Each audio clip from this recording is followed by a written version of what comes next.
last year. That's according to new numbers from the U.S. Census Bureau. And now a new study is showing one way the increased costs are affecting women in particular.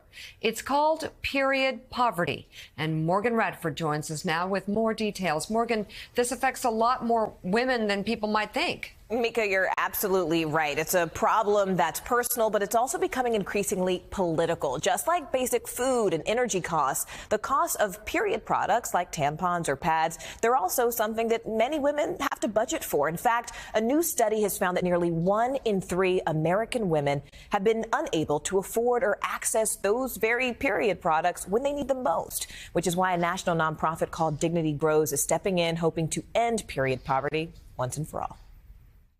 The so-called tampon tax. Access to menstrual products. We'll remove sales tax from our period products. After years of silence, the issue of menstruation is becoming political. In the last 2 years alone, 5 states have voted to make feminine hygiene products tax exempt, bringing the total number of states with tax-free tampons and pads to 24. And this year, Representative Grace Meng of New York reintroduced the Menstrual Equity for All Act, a bill that would help students, incarcerated people, and those on Medicaid have access to free period products. It's a change college freshman Janiyah Lumpkin says is long overdue.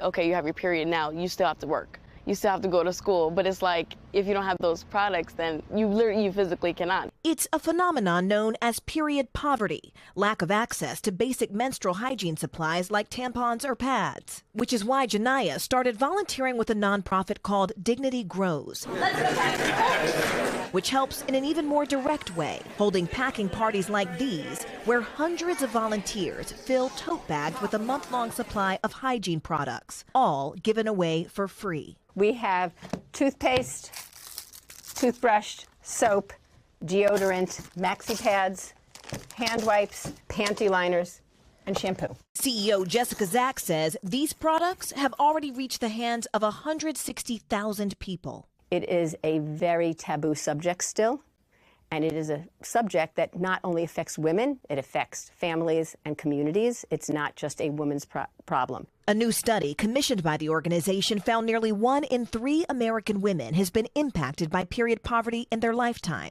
an obstacle that 75% of women say affected other parts of their lives, like work, school, and even their mental health. What is the feedback you've been getting to all of this? We got a letter from a young woman that said, I am the first person in my family to go to college. I haven't missed school since I've been getting Dignity Grows totes. Wow. What's better than that? When you see a woman like Janiyah who is outspoken about this issue, does it give you more hope for the future? I'm at an age now when women didn't speak so much. But this is a generation of activists and advocates, and it gives me absolute hope for the future. A future with fewer obstacles for the next generation.